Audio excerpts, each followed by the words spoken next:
A long time ago, on a gloomy, wet Cleveland spring night, two men stand alone amidst the late-night drizzle. Their voices echo across the vacant station parking lot as they debate the merits of the great American radio show that have been missing for far too long. On that night, an idea was born. That idea became the FDH Lounge.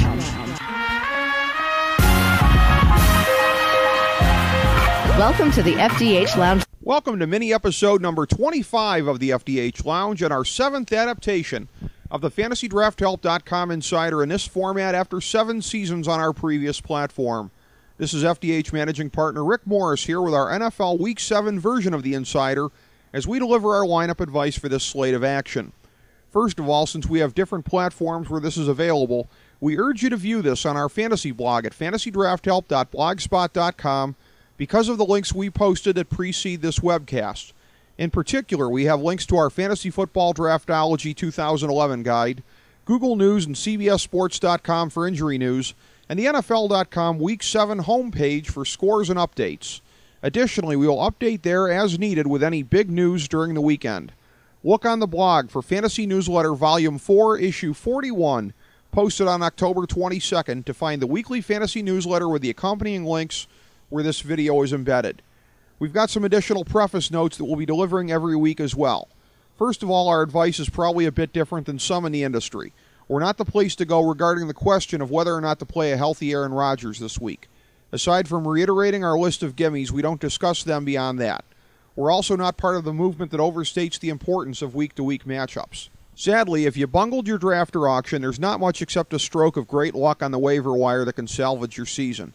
Now, in shallower leagues where you've been able to pick up the likes of Cam Newton off the wire thus far, you're doing well. But you hardly need a fantasy football industry source to tell you to do that. We play the percentages on giving our advice, which is all that anyone can do, even those in the industry who purport to own a crystal ball. You'll always get intellectual honesty from us. Before we get to our list of constants for the season, let's review who's already been scratched from the list. Peyton Manning and Jamal Charles. Kenny Britt wasn't an every-week play for us yet, but he was right on the verge when he went down for the season. If Manning comes back at any point, we'll reinstate him to the every-week list, but that increasingly looks like an extreme long shot. Our first additions to the list for the 2011 season start with the pitcher and catcher combo of Cam Newton and Steve Smith in Carolina. We have also added Matthew Stafford and Wes Welker to the every-week list. Now, here's our list of constants that we have had since the start of the season. When healthy, you don't jerk with these guys. You leave them in their lineup regardless of scary matchups.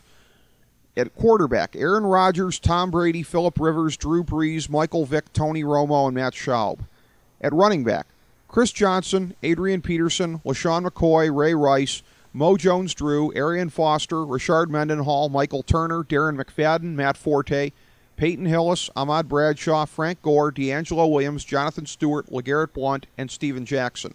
At wide receiver, Andre Johnson, Roddy White, Calvin Johnson, Greg Jennings, Hakeem Nicks, Reggie Wayne, Mike Wallace, Larry Fitzgerald, Miles Austin, Deshaun Jackson, Mike Williams, Tampa Bay, Dwayne Bowe, Marcus Colston, Jeremy Maclin, Vincent Jackson, Dez Bryant, and Brandon Marshall. At tight end, Antonio Gates, Dallas Clark, Jason Witten, Vernon Davis, and Jermichael Finley. Now, our advice is relative, and there are exceptions to every rule. As a general guide to our approach, we factor in a PPR assumption since so many leagues have at least some component of that in their scoring system these days. Additionally, our advice is able to be applied most precisely to a 12-team league in terms of the proportions of value. As such, based on the players who are our perennial recommendations for the season, there are 9 QBs, 17 running backs, 19 wide receivers, and 5 tight ends who are always worth playing if healthy. Those baseline numbers provide a useful guide into the strength of various positions from week to week. In a 12-team league, that means in an ideal week we can recommend at least 3 additional QBs, 7 additional tight ends, and approximately a dozen running backs and wide receivers, assuming that your league has a flex position. Okay, with our lengthy but necessary setup out of the way, let's get into this week's best lineup plays. Teams on the bye include Buffalo, Cincinnati, New England, the New York Giants, Philadelphia, and San Francisco. At quarterback, as has been the case during the season, the depth is not bad, but easily the lowest it has been this season, as we can recommend only 7 additional passers. Josh Freeman, Matt Castle, Matt Hasselbeck, Ben Roethlisberger, Jay Cutler, Sam Bradford, and Curtis Painter. At running back, conversely, the depth is the best it has been all year, with 12 additional recommendations. Tim Hightower, Ryan Terrain, Marshawn Lynch, Willis McGahee, Daniel Thomas, Ryan Matthews, Ernest Graham, Beanie Wells, Thomas Jones, DeMarco Murray, Mark Ingram, and Darren Sproles. At wide receiver, it's decent, with 8 additional players to recommend. Greg Little, Devin Hester, Johnny Knox, Nate Washington, Darius Hayward-Bay, Jordy Nelson, Pierre Garcon, and Denario Alexander. Tight end is not too great, with only a half dozen additional recommendations. Fred Davis, Tony Gonzalez, Brandon Pettigrew, Owen Daniels, Heath Miller, and Jimmy Graham. We like to single out some players as stronger options each week, so here's our top 5 in no particular order. Daniel Thomas, Darren Sproles, Nate Washington, Jordy Nelson, and Tony Gonzalez. Additionally, each week we take a look at NFL teams we consider to be all in or all out. All in constitutes recommendations at the full range of QB, RB1, WR1, WR2, and tight end. All out teams have only their perennial recommendations to go on every week, with no marginal players suggested. Our sole all-in recommendation, by dint of suggesting DeMarco Murray to you, is Dallas. There are only 5 all-out plays this week: Carolina, San Diego, Minnesota, Jacksonville, and Baltimore. So there's your recommendations for NFL Week 7. We welcome any questions, and we may answer them here from week to week. Become a friend of FantasyDraftHelp.com on Facebook, or hit us up on Twitter, where our identity is the FDH Lounge with no spaces and the T, F, D, H, and L capitalized. Before we sign off, our 21st Century Media Alliance associate Platinum Smalls of DOU Productions informs us that an announcement was made recently about the joining of Adrian Peterson with Demi Moore and Ashton Kutcher for a campaign dedicated to fighting child sex trafficking.